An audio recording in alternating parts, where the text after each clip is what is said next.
नमस्कार दोस्तों, चैनल में आपका बहुत बहुत स्वागत है। मेरा नाम कुलदीप सिंह है एंड जैसे कि मैंने आपसे वादा किया था कि हम लोग हर एक जीएस के मॉड्यूल का यूपीएससी के लिए आपको थ्रेडबेयर एक्शन प्लान देंगे, उसका एक स्ट्रेटजी आपको लिए लेके आएंगे। तो वो हम लोग आपके लिए कर रहे हैं। ज्योग्राफी के लिए मैंने ऑलरेडी जो है स्ट्रेटजी और एक्शन प्लान ले लिया था, तो अगर अभी तक आपने वो वीडियो नहीं देखा है तो आई बटन में आ रही होगी। आज जिस टॉपिक के बारे में मैं बात करने वाला हूं वो है that is environment, ecology, biodiversity and climate change. जी हाँ दोस्तों, अगर मैं इन एनवायरनमेंट की बात करूं तो 2013 के बाद हम लोग देख रहे हैं कि एनवायरनमेंट के और एग्रीकल्चर के जो क्वेश्चन है वो काफ़ी ज़्यादा यूपीएससी में पूछे जा रहे हैं। अगर मैं पिछले साल की बात करूँ तो 20 क्वेश्चन जो है वो एग्रीकल्चर एनवायरनमेंट से निकल के आए हैं और 7 कर क्वेश्चन जो है वो आपके एग्रीकल्चर से निकल के आए हैं। तो इन टोटल आपका 25% के आसपास का सिलेबस जो है वो एनवायरनमेंट से और एग्रीकल्चर से निकल के आ रहा है। ज्योग्राफी को भी अगर हम इसमें ऐड कर दें तो आपका ऑलमोस्ट 32% का सिलेबस जो है वो यहाँ से निकल के आता है गाइस। तो हम लोग इसको नज़रअंदाज नहीं कर सकते। और matter of fact environment, ecology, biodiversity and climate change along with agriculture and geography can play a very very important role आपके प्रीलिम्स के क्लियर होने के लिए। ठीक है जी। इसके अलावा मेंस में भी काफ़ी इंपॉर्टेंट जो है रोल एनवायरनमेंट, इकोलॉजी करता है। इन सब चीज़ों के बारे में हम लोग आज बात करने वाले हैं। हम लोग बताएंगे किस तरह से आप एनवायरनमेंट को बहुत इफेक्टिवली कवर कर सकते हैं गाइस। तो चलिए स्टार्ट करते हैं। स्टार्ट करने से पहले अगर हम लोग की एप्लीकेशन डाउनलोड ज़रूर करिए। अगर आप हमारे साथ ये यूपीएससी की तैयारी करना चाहते हैं तो आप हमारे साथ जुड़ के कर सकते हैं and that is available in application. हम लोगों ने we are running the courses for 2023 also. तो अगर आप ज्वाइन करना चाहते हैं तो इसको भी कंसिडर कर सकते हैं गाइस। चलिए सो हाईलाइट पे हम आपको बताए तो ब्रॉडली हम लोग किस बेसिस पे ये पूरा सेशन करने वाले हैं। सबसे पहले हम लोग ब्रॉड ट्रेंड्स लेंगे, प्री और मेंस में किस तरह से जो है एनवायरनमेंट का आपको मॉड्यूल देखने को मिल रहा है। उसके बाद हम लोग बात करेंगे ब्रॉड एक्शन प्लान की कि क्या आपका एक्शन प्लान होना चाहिए। हम लोग सोर्सेज के बारे में बात करेंगे, कौन से सोर्सेज को आपको फॉलो करना चाहिए। उसके बाद हम लोग बात करेंगे कैसे आप सब्जेक्ट को स्टार्ट करो, क्या इंपॉर्टेंट टिप्स रहने वाले हैं जो आपको सब्जेक्ट कवरेज के टाइम पे रखने हैं एंड फाइनली आपको किस तरह से रिवाइज करना है सब्जेक्ट को। ठीक है जी। सो ये कुछ एरियाज में मैं जो है बात करने वाला हूं, जैसे ज्योग्राफी में किया था वैसे इसके अंदर करने वाले हैं। सबसे पहले हम लोग बात कर लेते हैं सिलेबस के बारे में। ठीक है जी। जो मैंने आपको ऑलरेडी बताया हुआ है कि जब तक आप सिलेबस को, ट्रेंड्स को नहीं समझोगे तब तक जो है, क्योंकि इन्वायरमेंट इकोलॉजी इतना ज़्यादा वास्ट है कि आप जितना मर्जी पढ़ते रहो, साल, 1.5 साल, 2 साल पढ़ते रहो, तब भी आपको ऐसे नहीं लगेगा कि खत्म कर दिया है मैंने। ठीक है। तो आपको सिलेबस और ट्रेंड्स को समझना बहुत ज़्यादा ज़रूरी है। किस तरह के क्वेश्चंस यहाँ पे देखने को मिल रहे हैं वो बहुत ज़्यादा इंपॉर्टेंट है। सबसे पहले अगर मैं सिलेबस की बात करूँ, क्या सिलेबस आपको देखने को मिल रहा है। तो प्रीलिम्स में हम लोगों के लिए लिखा हुआ है general issues on environment, ecology, biodiversity and climate change that do not require any subject specialisation. तो कोई सब्जेक्ट स्पेशलाइजेशन नहीं चाहिए आपको, कोई आप जेनेटिक्स के फील्ड से या एनवायरनमेंट के, इकोलॉजी के फील्ड से नहीं होने चाहिए, कि आपको ऐसा कोई वो नहीं चाहिए। आपको इन जनरल जो है पता होना चाहिए इश्यूज़ के बारे में। सो ये कहीं ना कहीं आपका कंटेम्प्रेरी इश्यूज़, करंट इश्यूज़ से ही इंस्पायर्ड एरिया है। तो इस तरह से हमको प्रीलिम्स में कवर करना है, इसके एमसीक्यूज देखने हैं। और फॉर मेंस हम लोगों ने देखा हुआ है environmental conservation, environment pollution, degradation, environmental impact assessment, specifically जो है हम लोगों के सिलेबस के अंदर लिखा हुआ है। This is for not paper 1, this is for paper 3। ठीक है। जीएस के 4 पेपर है, पेपर 3 में जो है हम लोगों को एनवायरमेंट के क्वेश्चन देखने को मिलते हैं। ठीक है जी। इसमें इसी पेपर में आपको एग्रीकल्चर के ऊपर भी जो है 1 या 2 क्वेश्चन देखने को मिलेंगे, बट मैं वो एनवायरनमेंट के अंदर नहीं डाल रहा हूँ, बट मैं कहीं ना कहीं एग्रीकल्चर की भी बात साथ में सेशन के अंदर करता रहूंगा गाइस। ठीक है जी। सो चलिए हम लोग ट्रेंड देख लेते हैं। ब्रॉड में 5 ईयर का ट्रेंड आप लोगों के सामने रख रहा हूं, जैसे मैंने ज्योग्राफी का रखा था उसी तरह से एनवायरनमेंट और एग्रीकल्चर का भी आप देख सकते हो। हर साल जो है आपको 21 के आसपास, 20-21 के आसपास में आपको क्वेश्चन पूछे जा रहे हैं। पिछले साल 2021 के प्री में जो है 20 क्वेश्चन थे, उससे पहले 15 क्वेश्चन आपको देखने को मिले एनवायरनमेंट के ऊपर। और एग्रीकल्चर जो है वो स्टेडीली हम लोग देख पा रहे हैं कि भाई 5-6 क्वेश्चन। और पिछले साल तो जो है 8 क्वेश्चन और 7 क्वेश्चन आपको लास्ट ईयर 8 क्वेश्चन और लास्ट ईयर 7 क्वेश्चन आपको देखने को मिले हैं। ठीक है जी। सो ओवरऑल अगर मैं इन दोनों को ऐड करूं, 27 + 5 हो गया आपका 33। ठीक है। सो 32। सो आपको 32 का क्वेश्चन जो है वो आपके ज्योग्राफी, एनवायरनमेंट एंड एग्रीकल्चर से निकल के आ रहे हैं, जो कि एक साथ ही हम लोगों को पढ़ने भी हैं। ठीक है कि नहीं। आगे मैं इसके बारे में डिस्कस भी करूंगा थोड़े टाइम पे अगले सेशन में। ओके। एनीवेज, एनवायरनमेंट, एग्रीकल्चर में अगर मैं कल एनवायरनमेंट के क्वेश्चन लूँ तो आप यहाँ देख सकते हो ब्रॉडली ट्रेंड 12-20 क्वेश्चन जो है निकल के आए हैं। पिछले साल 20 क्वेश्चन वर देर, उससे पहले जो आपको 12 कर क्वेश्चन देखने को मिले थे एंड देन उससे पहले जो आपके 21 क्वेश्चन थे। तो आपको इस तरह से जो है क्वेश्चन का ब्रॉड ट्रेंड यहाँ पे देखने को मिल रहा है कि अराउंड 20 क्वेश्चन जो है आपको मान के चलना है कि वो इन्वायरमेंट से निकल सकते हैं। अब इन्वायरमेंट बहुत बड़ा टॉपिक है। आपको पता होना चाहिए कि भाई इन्वायरमेंट के अंदर भी किस तरह की डिस्ट्रीब्यूशन आपको देखने को मिल रही है, कहाँ कहाँ से आपको क्वेश्चन निकल के आ रहे हैं। सो ये कुछ ब्रॉड एरियाज हैं जहाँ पे हम लोग देख पा रहे हैं कि क्वेश्चन निकल रहे हैं, जैसे नेशनल इंटरनेशनल ऑर्गेनाइजेशंस हैं, एफॉरेस्टेशन रिलेटेड इशूज़ हैं, energy and like sustainable energy, इस तरह के इशूज़ हैं आपके। आपका parks, national parks, wild life sanctuaries, इनके ऊपर क्वेश्चन आ रहा है। रिसर्च जो भी आपकी इन्वायरमेंटल रिसर्च है या फिर आपका जो भी इंटरनेशनल रिसर्च चल रही है आपका इकोलॉजी के ऊपर या फिर बायोडाइवर्सिटी के ऊपर, इसके ऊपर क्वेश्चन है। फ्लोरा एंड फौना, ठीक है जी, तो फूल वनस्पति जीवन एवं जीव जंतुओं के ऊपर जो है आपको क्वेश्चन देखने को मिल रहा है, बहुत सारे स्पीसीज़ की, IUCN अपडेट्स की, काफ़ी सारी आपको यहाँ पे क्वेश्चन देखने को मिलते हैं। एंड पोल्यूशन वाला जो है इशू ये आपको देखने को मिल रहा है, ठीक है। सो ब्रॉडली मैंने 3 साल के यहाँ पे ट्रेंड लिए हैं, तो आप 3 साल में देख सकते हो। स्पेसिफिकली अगर मैं 21 की बात करूँ तो आप देखोगे 21 और 20 में 2 एरिया जो बहुत ज़्यादा पूछे गए हैं वो है pollution and flora and fauna, ठीक है जी। 20 में भी आप देखोगे यहाँ पे आपको पोल्यूशन और आपका जो फ्लोरा फौना है वहाँ से काफ़ी क्वेश्चन जो है निकल के आ रहे हैं, ठीक है जी। Parks, national parks, wildlife sanctuary, ये भी एक इंपॉर्टेंट एरिया निकल के आ रहा है, ठीक है। सो ब्रॉडली आप देखोगे तो पोल्यूशन वाला एरिया जो है, पोल्यूशन वाला पॉइंट जो है वो काफ़ी ज़्यादा स्टेडीली आपको क्वेश्चन देखने को मिल रहे हैं। पोल्यूशन से 7 से 9 क्वेश्चन आपको देखने को मिल ही रहे हैं। फ्लोरा फौना में जो है इस साल काफ़ी क्वेश्चन देखने को मिले, बट स्टिल अगर आप एवरेज मान के चलो तो 3 से 5 से जो है 8 क्वेश्चन आपको यहाँ से देखने को मिल रहे हैं। आपका जो पार्क्स है, पार्क्स वाले रीजन से भी आपको काफ़ी क्वेश्चन देखने को मिल रहे हैं, 2 इस साल जो हम लोगों को इसमें कोई क्वेश्चन देखने को नहीं मिला है, ठीक है जी। सो ओवरऑल जो है ये कुछ आपका सिनेरियो है। इंटरनेशनल ऑर्गेनाइजेशन से हमेशा 1 या 2 क्वेश्चन आपको देखने को मिलते ही मिलते हैं, तो ये ब्रॉड जो है आपका ट्रेंड है। इसी हिसाब से आपको पढ़ना है कि भाई ये एरिया से पूछा जा रहा है, पोल्यूशन वाला एरिया बहुत अच्छे से कवर करना है, एयर, वाटर और बाकी तरह के जो पोल्यूशन है, ठीक है, इनके बारे में आपको डिटेल में पढ़ना है। फ्लोरा फौना जो भी न्यूज़ में चल रहा है, कंटेम्प्रेरी टाइम्स में न्यूज़ में है, IUCN की अपडेट्स हैं, ये सारी आपको देखनी होती हैं, ठीक है जी। इंटरनेशनल लेवल पे क्या रिसर्च चल रही है, क्या जो है रिपोर्ट निकल के आ रही है, ये भी इंपॉर्टेंट हो जाता है। इंटरनेशनल ऑर्गेनाइजेशंस क्या काम कर रही है, कौन सी इंटरनेशनल ऑर्गेनाइजेशन क्या काम कर रही है, ये भी आपको देखना है, ठीक है। सो ये ब्रॉड एरियाज हैं जो मैं कह सकता हूँ कि आपको they will be important as far as the areas are concern, जहाँ से क्वेश्चंस निकल के आ रहे हैं, ठीक है जी। सो आई होप आपको ब्रॉडली अब आपको यहाँ पे पता चला होगा, ठीक है। 3 ही साल के, लास्ट 3 ईयर्स के 19, 20 एंड 21 के मैं कुछ क्वेश्चंस आपको दिखाता हूँ। We will not be solving the questions, but ये क्वेश्चन जो आपको देख के पता चल जाएगा कि मैं ये एरिया से आपको क्वेश्चन निकल के आ रहे हैं, ठीक है। चलिए 2019 क्वेश्चन देखते हैं हम लोग। देखिए यहाँ पे अगेन ये जो है फ्लोरा फौना के ऊपर क्वेश्चन है कि एशियाटिक लॉयन जो है सिर्फ इंडिया में मिलता है, डबल हम्प्ड कैमल जो है वो भी सिर्फ इंडिया में मिलता है, वन हॉर्न राइनोसरस वो भी जो है इंडिया के अंदर ही मिलता है, ओनली लगा रखा है। तो एक्सट्रीम स्टेटमेंट दे रखी है, उसके ऊपर आपको जो है आंसर देना है, ठीक है। सो ये चीज़ जो है कि MCQs की क्या स्ट्रेटेजी होती है, क्या आर्ट होती है MCQs की, इसको हम लोग एक डिटेल सेशन में लेके आऊँगा इसके ऊपर। We will be telling you कि भाई MCQs को कैसे अटेम्प्ट करना है, कितने टाइप के MCQs होते हैं और किस तरह से आप उन पे जो है मैक्सिमम एफर्ट लगा के या फिर मैक्सिमम एफिशिएंसी से उन्हें अटेम्प्ट कर सकते हो गाइस, ठीक है। इनको हम लोग बाद में करेंगे। क्वेश्चन आप लोग देख लो, पॉज करो वीडियो को, आंसर करो एंड मैं आपको कमेंट सेक्शन में आंसर ढूंढ रहा हूँ आपका, ठीक है। Consider the following statement. Some species are turtle, some species of turtle are herbivorous, fish are herbivorous, marine mammals are herbivorous, snakes are viviparous, ठीक है। सो अगेन ये भी जो है किसका क्वेश्चन है, फ्लोरा एंड फौना का क्वेश्चन आपको देखने को मिल रहा है। नेक्स्ट आ जाओ, ये भी फ्लोरा एंड फौना का क्वेश्चन आपको देखने को मिल रहा है। सो काफ़ी सारे क्वेश्चन आते हैं फ्लोरा फौना के ऊपर। ब्लूफिन महासीर जो है वो कहाँ मिलती है, इरावती डॉल्फिन कहाँ पे मिलती है, रस्टेड स्पॉटेड कैट जो है वो कहाँ पे मिलती है, बट पूछा गया कि ये कौन से जो है पेयर्स है वो है करेक्टली मैच्ड हैं, ठीक है। सो ये क्वेश्चन आपको देखने को मिल रहे हैं, ठीक है। देन उसके बाद अगेन पोल्यूशन के ऊपर या इस तरह की अल्टरनेटिव एनर्जी टेक्नोलॉजी के ऊपर है, मीथेन हाइड्रेट की जो है डिपॉजिट्स के ऊपर क्वेश्चन पूछा हुआ है। ओके, तो वही 3 स्टेटमेंट दे रखे हैं, उसके ऊपर आंसर आपको पूछा हुआ है। तो मैं यहाँ पे आंसर काफ़ी डिटेल में नहीं जा रहा हूँ बिकॉज ये सेशन बहुत लंबा हो जाएगा।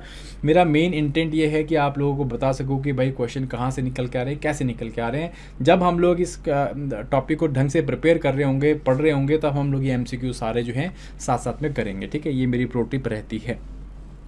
in context of which one of the following in terms pyrolysis and plasma gasification। So again ये भी जो है एनर्जी जनरेशन की टेक्नोलॉजीज हैं, इसके ऊपर क्वेश्चन पूछा हुआ है, 19 में सवाल पूछा है। देन उसके बाद कंसिडर द फॉलोइंग स्टेटमेंट्स। अब ये एग्रीकल्चर रिलेटेड जो है आपका क्वेश्चन है। सो एग्रीकल्चर इन्वायरमेंट दोनों इसमें आपको मिक्स देखने को मिलेंगे कि कौन से उससे जो है इन्वायरमेंट को हार्म हो रहा है, कितनों से जो है आपको क्या क्या जो है आपकी जो गैसेज हैं वो निकल रही हैं, ठीक है। ये क्वेश्चन आपको पूछा हुआ है। नेक्स्ट क्वेश्चन आ जाओ, why there is a great concern about microbead. So ये अगेन जो है पोल्यूशन के ऊपर क्वेश्चन है, ठीक है जी, आपका पोल्यूशन वाला टॉपिक के ऊपर क्वेश्चन आ गया। माइक्रोबीट्स का जो पोल्यूशन वाला इशू है वो क्या चीज़ है, तो काफ़ी ज़्यादा न्यूज़ में चल रहा था, तो 2019 में इसके ऊपर प्री में क्वेश्चन पूछा गया था, ठीक है जी। 19 में और एक क्वेश्चन देखो आपको पूछा गया कि इनमें से कौन से जो है, जब हम बायोमास जलाते हैं, पराली जिसे हम लोग बोलते हैं ना, क्रॉप की बायोमास या क्रॉप का रेसिड्यू या फिर आपका पराली जब जलाते हैं, तो इनमें से कौन सी गैस जो है वो रिलीज होती है। तो ये क्वेश्चन भी पूछा हुआ है, क्योंकि अगेन हर साल जो है आप देखते हो कि पराली न्यूज़ में चलती है, क्योंकि फार्मर जो है नॉर्थ इंडिया में ये जो है क्या करते हैं, लेफ्ट ओवर जो भी क्रॉप का रेसिड्यू होता है उसे जला देते हैं। ओके, नेक्स्ट क्वेश्चन हमको पूछा हुआ है इन्वायरमेंट प्रोटेक्शन एक्ट के ऊपर। सीधा सीधा हमें क्वेश्चन पूछा कि भाई इन्वायरमेंट प्रोटेक्शन एक्ट में इनमें से कौन से टॉपिक्स को, इनमें से कौन से एरियाज को कवर किया जाता है। तो सिंपल एक क्वेश्चन है, ये आपके जो है बनता है स्टैट्यूट्स जो भी आपके लॉज हैं, स्टैट्यूट्स हैं, नेशनल इंटरनेशनल लॉज हैं, इनके ऊपर आपको एरियाज में देखने को मिलते हैं क्वेश्चन ये वाले, ठीक है। सो जब भी आप इन्वायरमेंट पढ़ रहे हो, इंडिया के स्टैट्यूट्स, इंडिया के लॉज पढ़ोगे, तो उसमें आप environment protection act, air and water act हो गया, आपका वाइल्ड लाइफ प्रोटेक्शन एक्ट हो गया, ठीक है जी। सो ये वाले आपके जो एक्ट्स हैं ये आप पढ़ोगे ही पढ़ोगे, और आई एम एक्सपेक्टिंग कि आप पढ़ोगे, है ना।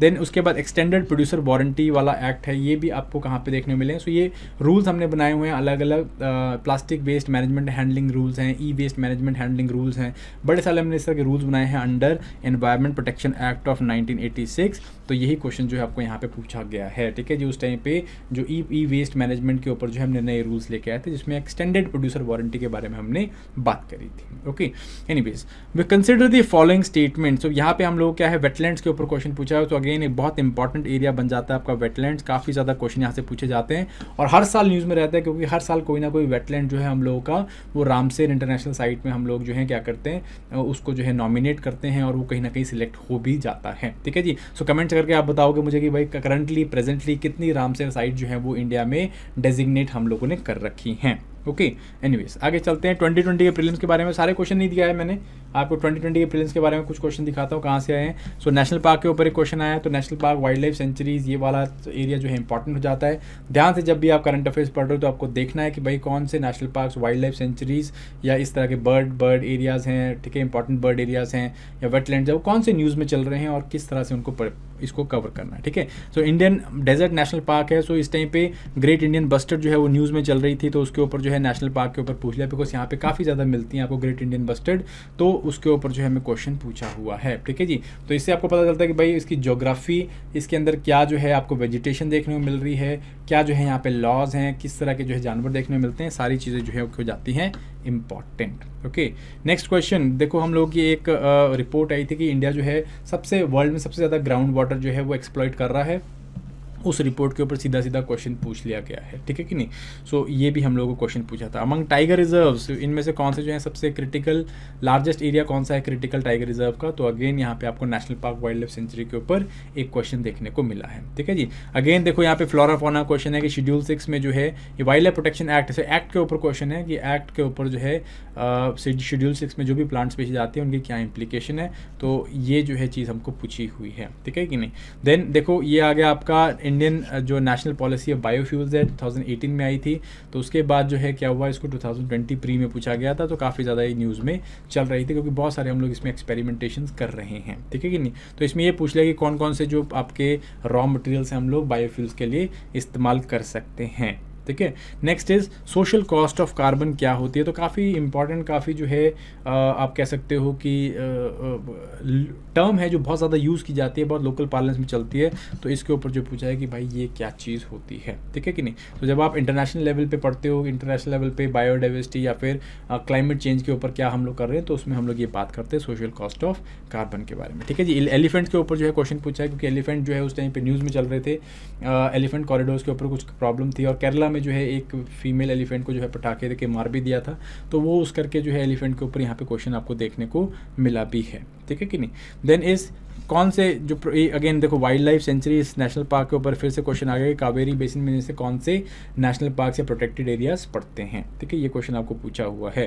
देन उसके बाद फ्लोरा फौना के ऊपर क्वेश्चन है कि सिलिन, फ्रॉगमाउथ, कॉपर स्मिथ, बाबेट, ग्रे चिन मिनिवेट जो है, वाइट थ्रोटेड रेडस्टार्ट, ये क्या चीज़ें हैं, ये कौन से स्पीशीज़ की जो है जानवर हैं, तो ये पूछे हुए हैं आपने, ठीक है जी। नेक्स्ट आ जाओ इंडियन स्वाम्प डियर के ऊपर, अगेन फ्लोरा एंड फौना। सो आप देख पा रहे होगे फ्लोरा फौना कितना इंपॉर्टेंट इंपॉर्टेंट है, national parks, wild life sanctuaries cover करना कितना इंपॉर्टेंट है, और आप ये भी देख पा रहे हो इंटरनेशनल रिलेशंस में क्या सॉरी इंटरनेशनल जो भी स्टैट्यूट्स हैं, नेशनल इंटरनेशनल स्टैट्यूट्स में क्या पूछा जा रहा है।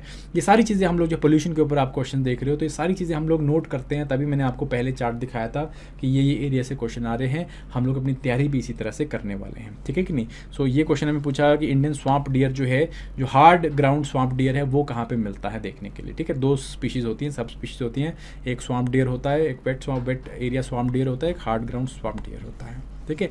उसके बाद अगेन वही आपका अल्टरनेटिव टेक्नोलॉजी के ऊपर क्वेश्चन पूछा कि इनमें से कौन सी जो है कम से कम पोल्यूशन क्रिएट करती है, ये टेक्नोलॉजी के बारे में आपको बताना, ठीक है। काफ़ी डिफिकल्ट क्वेश्चन था दो ये, इसके बारे में जो है ज़्यादा कुछ पेपर में आया भी नहीं था। तो ऐसा भी नहीं है कि आपको हर क्वेश्चन आना चाहिए, ये होना चाहिए, ये होता है कि भाई आपको मोस्ट ऑफ द क्वेश्चन जो है वो आपके उनको पता हो, ठीक है कि नहीं, ऐसा करना है अपने को।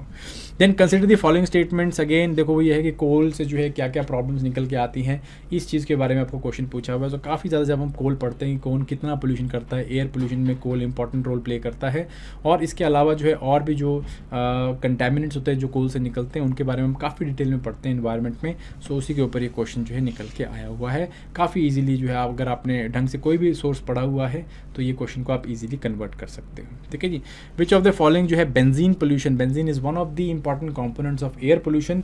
तो ये पूछा हुआ कि भाई एयर बेंजीन पोल्यूशन इनमें से किस चीज़ से होता है, ठीक है कि नहीं। सो वेरी जो बेंजीन पोल्यूशन है, या फिर आपका फॉर्मेल्डिहाइड का पोल्यूशन है, बड़े सारे इस तरह के जो पोल्यूटेंट्स होते हैं जो कि पॉसिबल कार्सिनोजेनिक भी होते हैं, इनके ऊपर हम लोग काफ़ी डिटेल में पढ़ना होता है, ठीक है कि नहीं। नेक्स्ट हम लोग 21 वाले में आ जाते हैं। 21 वाले कुछ क्वेश्चन देख लेते हैं। सो अगेन आप देख सकते हो फ्लोरा एंड फौना का क्वेश्चन आपको देखने को मिल रहा है। मॉस्किटो रिपेलेंट जो है, इनमें से कौन सा जो स्पीशी होती है प्लांट की, वो मॉस्किटो रिपेलेंट होती है, ठीक है कि नहीं।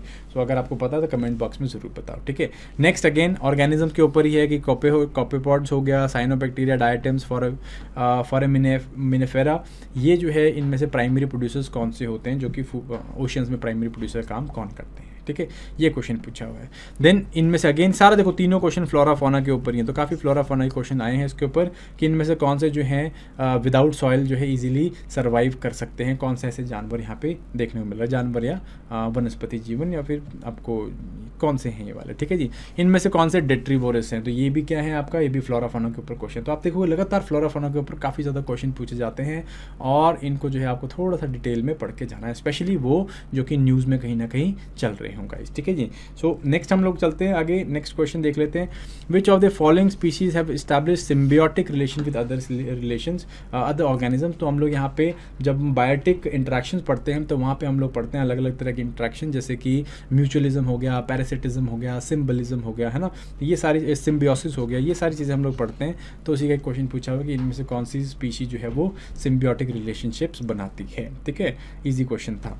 एनीवेज फिर उसके बाद पूछा हुआ है कि भाई सवाना टाइप के जो क्लाइमेट में, सवाना टाइप की जो बायोम है, वहाँ पे किस तरह के जो आपको कंडीशंस देखने को मिलेंगी, ठीक है जी, किस तरह की जो चीज़ें आपको देखने को मिलेंगी, तो वो आपको जो है देखने की, वो उसके ऊपर कंडीशंस के ऊपर आपको क्वेश्चन यहाँ पे पूछा हुआ है, ठीक है कि नहीं। एनीवेज तो आगे चलते हैं हम लोग। क्वेश्चन है which of the following bio Jio chemical cycles, तो काफ़ी डिटेल में पढ़ते हैं हम लोग बायो जियो केमिकल साइकिल्स। इसमें से जो है रॉक साइकिल कौन सी है, तो वो जो है हम लोगों को बताया हुआ। बायो जियो केमिकल साइकिल 2 टाइप की होती हैं, एक एटमॉस्फेरिक साइकिल होती है, एक आपकी जो है लिथोस्फेरिक साइकिल्स होती हैं। तो दिस इज़ फॉस्फोरस साइकिल जो है, it is one of the lithospheric cycles, ठीक है। तो ये हम लोग जो है ये क्वेश्चन पूछा हुआ है। ब्लू कार्बन क्या होता है, इसके ऊपर भी क्वेश्चन पूछा है। तो अगेन इंटरनेशनल लेवल पे ब्लू कार्बन जो है हम लोग काफ़ी ज़्यादा जो है किसी पार्लेंस में यूज़ करते हैं, स्पेशली कार्बन सिक्वेस्ट्रेशन के जब हम टॉपिक पढ़ते हैं तो उसके अंदर इसे यूज़ किया जाता है। तो काफ़ी सिंपल, काफ़ी ईजी क्वेश्चन था, ठीक है जी। डिफिकल्ट क्वेश्चन ये आया, देखो कॉमन कार्बन मेट्रिक जो कि यूनेप जिसे सपोर्ट कर रहा है, वो किसने डेवलप किया है या किस चीज़ के लिए डेवलप किया गया है। सो ये इस तरह के टफ क्वेश्चन हैं, ये इंटरनेशनल जो कन्वेंशन हैं, इंटरनेशनल ऑर्गेनाइजेशन हैं, इंटरनेशनल लेवल पर जो काम चल रहे हैं, फ्रेमवर्क चल रहे हैं, उनके ऊपर आपको क्वेश्चन देखने को मिला है। सो अगेन दिस टेल्स कि भाई हम लोगों को इंटरनेशनल ऑर्गेनाइजेशन वाला एरिया को भी अच्छे से कवर करना है, ठीक है। बट कई बार काफ़ी डीप में काफ़ी डिफिकल्ट क्वेश्चन आ जाता है, जिसको आप लोग अटेम्प्ट नहीं कर सकते हो, तो उसको हम लोग को क्या करना है, छोड़ देना है। ईगो पे नहीं लेने हैं क्वेश्चंस को। अगर आप ईगो पे क्वेश्चंस को लोगे तो इवेंचुअली क्या होगा, you will be taking negative marking, and उसके बाद क्या होगा, आपका प्रीलिम्स का जो है प्रॉब्लम हो सकता है, ठीक है जी। मेंस की बात करते हैं, सारे क्वेश्चन नहीं ले रहा हूँ, मेंस की बात करते हैं हम लोग। इन्वायरमेंट मॉड्यूल अगर मैं मेंस के ट्रेंड की बात करूँ तो पिछले 3 साल में जो है 40 मार्क्स, देन उसके बाद 20 में जो है 45 मार्क्स एंड देन 21 में जो है 55 मार्क्स का जो है आपको इन्वायरमेंट से क्वेश्चंस पूछे गए हैं जीएस पेपर 3 के अंदर, ठीक है कि नहीं। तो अगेन अगर आप इन्वायरमेंट पढ़ते हो तो प्री में बहुत ज़्यादा इसकी वेटेज है, क्योंकि ऑब्वियसली फॉरेस्ट सर्विस वाले भी प्रीलिम्स में बैठ रहे हैं इस करके, बट मेंस में जो है इसकी वेटेज कम हो जाती है, ऑलमोस्ट 40-45 के आसपास में देखने को मिलती है, ठीक है। बट अगर ज्योग्राफी एग्रीकल्चर को भी ऐड कर दे, इसके अंदर मैं एग्रीकल्चर ऐड कर दूं तो आपको मोटा मोटा मैं बता रहा हूं कि वहां पे 2 क्वेश्चन आपको एग्रीकल्चर के देखने को मिलेंगे जो कि अराउंड 20-25 मार्क्स या 30 मार्क्स के बन जाते हैं, ठीक है। सो अगर ओवरऑल अगर आप देखोगे तो 60-70 मार्क्स का आपका इन्वायरमेंट और एग्रीकल्चर देखने को मिल रहा है। प्लस अगर मैं ज्योग्राफी भी डाल दूँ इसके अंदर तो ज्योग्राफी जैसे हमने देखा था पिछली बारी 80 एवरेज 80 और यहाँ पे एवरेज मैं बात करूँ 50 के आसपास की, प्लस एवरेज 10 की मैं बात करूँ तो ये आपका ऑलमोस्ट जो है 150 मार्क्स का जो है पेपर हो जाता है, जो कि हमको पूछा जा रहा है कहाँ से, इन्हीं 3 टॉपिक्स के अंदर से। तो बहुत ज़्यादा इंपॉर्टेंट है, ठीक है जी। क्वेश्चन देख लेते हैं किस तरह के पूछ रहे हैं। कोस्टल सैंड माइनिंग के ऊपर क्वेश्चन पूछ रहे हैं कि इन्वायरमेंटली थ्रेट है, कैसे क्या है, इंडियन कोस्ट के बारे में जो है एग्जाम्पल्स दे के बताओ। देन उसके बाद जो है सस्टेनेबिलिटी, इंक्लूसिवनेस एंड सस्टेनेबिलिटी के ऊपर बात करेंगे, कैसे हम इंक्लूसिव ग्रोथ को सस्टेनेबिलिटी के साथ जोड़ सकते हैं, तो ये भी इसके ऊपर भी क्वेश्चन पूछा हुआ है। इकोसिस्टम जो है किस तरह से कैरिंग कैपेसिटी जो है क्या होता है इकोसिस्टम के लिए या इन्वायरमेंट के लिए, किस तरह से वो रेलिवेंट है, ये जो है हम लोगों को क्वेश्चन पूछा हुआ और उसके साथ में लिंक किया है कि भाई इससे सस्टेनेबल डेवलपमेंट आप कैसे लेके आ सकते हो। एंड देन ये जो 3 क्वेश्चन है आपके, ठीक है जी, आपका 40 मार्क्स के हो गए। ये जो 2 क्वेश्चन हैं ये आपके एग्रीकल्चर के हैं, तो ऑलमोस्ट 20 मार्क्स का आपको एग्रीकल्चर ही पूछा हुआ है। इंटीग्रेटेड फार्मिंग सिस्टम के ऊपर क्वेश्चन पूछा है for sustainable agricultural production and national watershed project के ऊपर जो है क्वेश्चन पूछा हुआ है, ठीक है। सो अगर आप इनको एग्रीकल्चर क्वेश्चन मान के चलो, बट स्टिल कहीं ना कहीं इन्वायरमेंट और ज्योग्राफी के अंदर ही हमने एग्रीकल्चर पढ़ना है, तो ये भी टोटल आपको ऑलमोस्ट 60 मार्क्स का यहाँ पे देखने को मिल रहा है, ठीक है जी। 2020 की बात करें हम लोग तो ड्राफ्ट इन्वायरमेंट इंपैक्ट असेसमेंट उस टाइम पे ड्राफ्ट रूल्स निकल के आए थे, तो उसके ऊपर सीधा क्वेश्चन आ गया 10 मार्क्स का।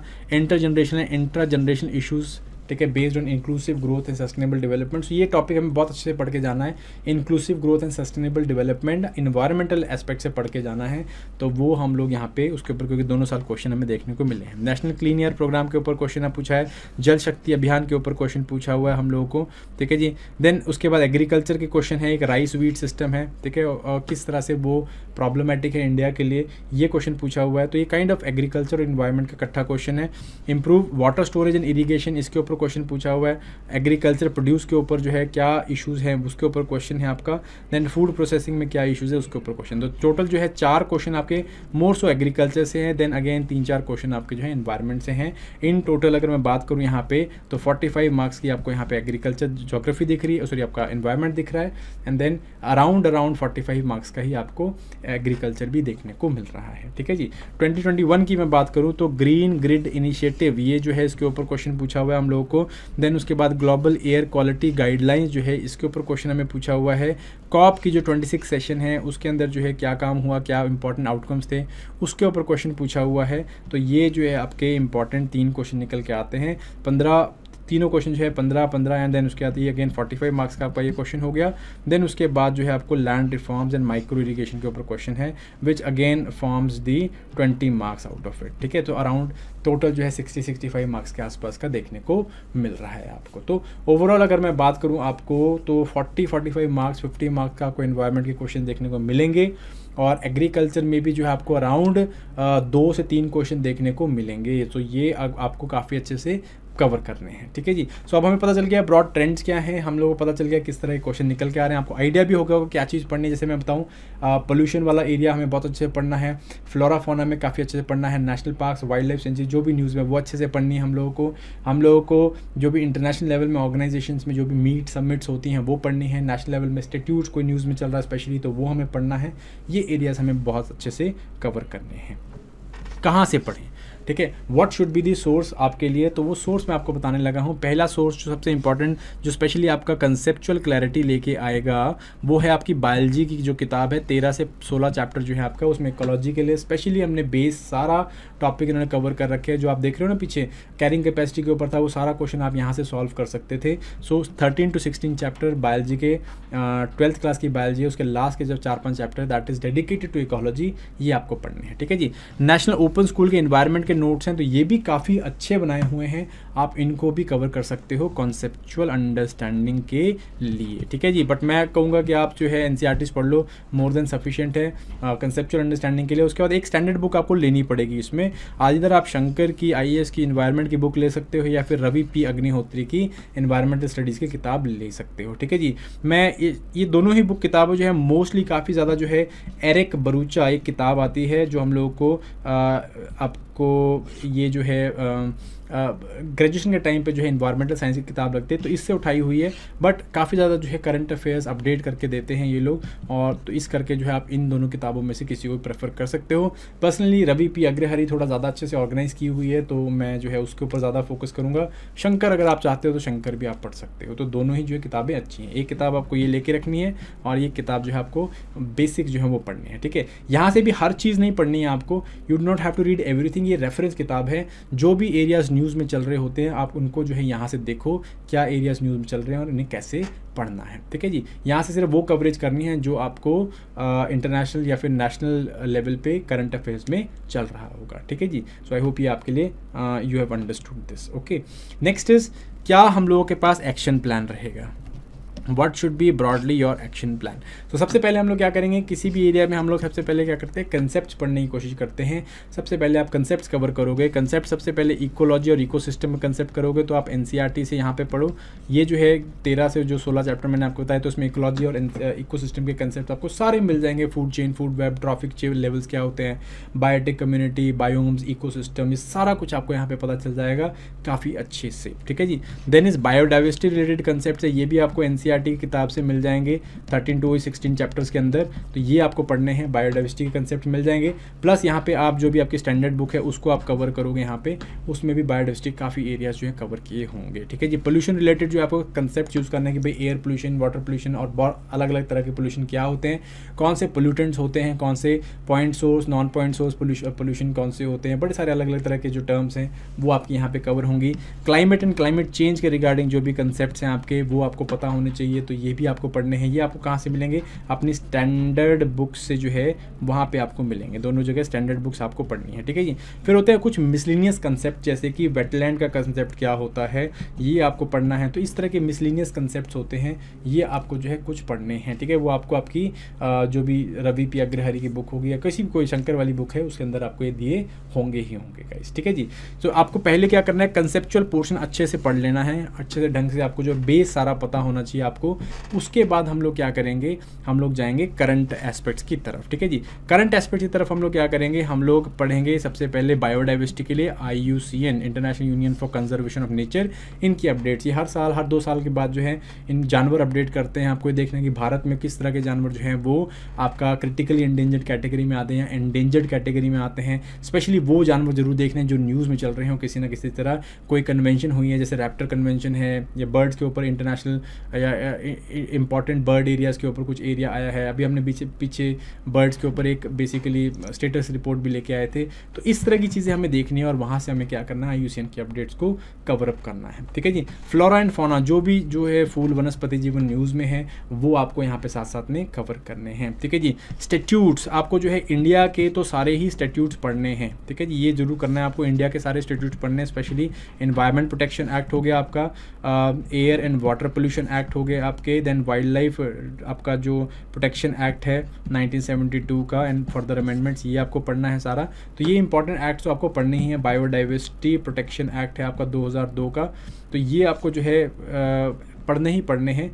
इसके बाद जो है जो भी स्टैट्यूट्स न्यूज़ में चल रहे हैं इनको आपको जो है कवर करना ही करना है। जैसे नेशनल क्लीन एयर प्रोग्राम है, इस तरह के जो भी स्टैट्यूट्स हैं या फिर जो भी पॉलिसीज़ न्यूज़ में चल रही हैं इनको आपको साथ साथ में कवर करना है, ठीक है जी। यही काम आपको इंटरनेशनल लेवल में भी करना है। इंटरनेशनल लेवल में आपको देखना है कौन से फ्रेमवर्क्स हैं, ठीक है जी। जैसे UNFCCC है, United nation framework convention for climate change, या फिर यूनाइटेड नेशन का कन्वेंशन ऑन बायोडाइवर्सिटी। इस तरह के बड़े सारे जो कन्वेंशन हैं आपकी वो आपको कवर करनी है कि करके आपको अपनी रेफरेंस बुक्स में वो मिल जाएंगी, आपको उन्हें कवर करना है और फिर उनकी जो है करंट अपडेट्स के ऊपर फोकस करना है, जैसे कि हर साल जो कॉप की समिट होती है, कॉप की मीटिंग होती है UNFCCC के अंडर, इसको आपको कवर अप करना है, या CBD के अंडर कुछ इंपॉर्टेंट हो रहा है, या फिर कम्बैटिंग डिजर्टिफिकेशन के ऊपर जो है UNCCD कम्बैटिंग डिजर्टिफिकेशन, इसके ऊपर कुछ हुआ है, तो ये आपको साथ साथ में देखने हैं, ठीक है जी। So current affairs conceptual portion आपको करना है। करंट अफेयर्स में क्या करोगे आप, जो कंसेप्चुअल पोर्शन पढ़ा उसके साथ साथ में आप करंट इवेंट्स देख रहे हो, जैसे कि फ्लोरा फौना बायोडाइवर्सिटी के ऊपर कंसेप्ट पढ़े आपने, क्या किया उसके बाद उसके जो IUCN के या फ्लोरा फौना के अपडेट्स हैं वो लेने हैं, ठीक है जी। कैसे लोगे, ये इसका बेस्ट सोर्स जो है दैट इज़ न्यूज़पेपर्स के अंदर आपको मिल जाएगा, या आपने जो भी कंपाइलेशंस आप पढ़ रहे हो, ठीक है जी, आप विजन की कंपाइलेशन पढ़ते हो, दृष्टि की पढ़ते हो, हमारी पढ़ते हो, तो आप कौन सी मर्जी कंपाइलेशन पढ़ो, उसके अंदर आपको ये सब जो है देखने को मिल जाएगा, ठीक है कि नहीं। ओके, सो ये जो है कुछ एरियाज़ कैसे कवर करना है, ये हमने एक्शन प्लान कर लिया। कुछ एरियाज़, कुछ पॉइंट्स आपको जो है ध्यान में रखने जब भी आप चीज़ कवर करोगे। अगेन आपको रेगुलर असेसमेंट लेनी है, जब भी आप मॉड्यूल कर रहे हो रेगुलर असेसमेंट लेते रहो। इन्वायरमेंट जो भी आपने पढ़ लिया रेगुलर असेसमेंट करते रहो कि भाई मैंने क्या पढ़ लिया, क्या एरियाज़ थे, कहीं मैं डाइवर्ट तो नहीं होगा, कहीं मैं बहुत ज़्यादा डीप में तो नहीं जा रही हूँ या जा रहा हूँ। तो रेगुलर असेसमेंट आपको लेना ही लेना है। MCQ सॉल्व करते रहना है, प्लीज़ मेक श्योर आप मैक्सिमम MCQ सॉल्व करो। प्रीवियस ईयर क्वेश्चन अगर आप सॉल्व कर सकते हो तो ये बहुत ही बढ़िया है। तो मेक श्योर आप जो MCQs हैं उन्हें ज़रूर अटैम्प्ट कर रहे हो, ठीक है, स्पेशली प्रीवियस ईयर क्वेश्चन साथ में। देन उसके बाद आंसर राइटिंग जो है वो साथ में करो आप। जो भी आपको जैसे आपका NCERT के पीछे क्वेश्चन दे रखे हैं या फिर आपकी रेफरेंस बुक्स में इनमें जो है क्वेश्चन दे रखे हैं, आप इनको अटेम्प्ट करो, प्रीवियस ईयर क्वेश्चंस को भी साथ में अटेम्प्ट करो। इससे आपको आइडिया होगा कि भाई किस तरह से मुझे जो है आंसर राइटिंग करनी है। By the way answer writing के ऊपर भी मैं कुछ सेशंस लेके आऊँगा, that will be coming later, okay. उसके बाद फुल लेंथ मॉक टेस्ट आपको देने हैं। मेक श्योर आप जो है एटलीस्ट 2 से 3 फुल लेंथ मॉक टेस्ट दें और अराउंड 1000 से 15 MCQ जो है आप इसके लिए सॉल्व करें, ठीक है जी। सो इसकी MCQs के रिगार्डिंग अगेन अरिहंत की और बहुत सारी, अरिहंत है, के सिद्धार्था हैं, इन बहुत सारे लोगों की जो है MCQs इन्वायरमेंट MCQs की सीरीज़ आती है, आप उनको जो है अटेम्प्ट कर सकते हो। 1000-1215 क्वेश्चन आपको 1500 वहाँ पे आपको टॉपिक वाइज क्वेश्चन जो है मिल जाएंगे, ठीक है जी। देन मॉड्यूल कवर करने के बाद 3 महीने बाद आप फिर दोबारा रिवाइज जरूर करना है, क्योंकि बहुत ज़्यादा डाइवर्स टॉपिक है, बंदा भूल जाता है इसको। जो है मेक श्योर कि आपकी मेमोरी में पड़ा रहे, तो आपको 3 महीने के बाद एटलीस्ट 3-4 दिन जो है वो देख के रिवाइज करना है, ठीक है जी। एंड फाइनली जब आपका सारा सिलेबस कंप्लीट हो जाता है तब उसको एक बारी कंप्लीट रिवीजन देनी है और वहाँ पे आपको एक कॉपी लगानी है, बेसिकली उसमें देखना है कि कौन से आपके जो हैं वीक पॉइंट्स हैं, क्या आपको समझ में नहीं आ रहा, क्या एरियाज आपको दोबारा कवर करने चाहिए गाइस, ठीक है। सो अगर ऐसा करोगे आई एम श्योर आपका एनवायरनमेंट इकोलॉजी वाला टॉपिक जो है, एग्रीकल्चर वाला टॉपिक और पीछे जो हमने ज्योग्राफी वाला टॉपिक किया था वो सारा आपका अच्छे से कवर होगा। तो क्या होगा, आप जो है 32 क्वेश्चंस में से इजीली 20 to 22 क्वेश्चन जो है अटेम्प्ट कर पाओगे। अगर आप ऐसा कर पाओगे तो आपके प्रीलिम्स का निकलने के चांस काफ़ी अच्छे हो जाएंगे और अगर आप मेंस में भी अच्छे से आंसर लिख पाओगे तो you will make sure that आपका मेंस के भी जो है निकलने के चांस काफ़ी ब्राइट हो जाएंगे, ठीक है जी। So I hope this session made sense to you people. If you do please like share and subscribe, and जो लोग भी तैयारी कर रहे हैं उनको जो है ये वीडियो ज़रूर डालो यार, बिकॉज आप लोगों का जो प्रोत्साहन है that is what is driving us to make more sessions like these, and till next time, thank you very much, all the very best, and bye bye.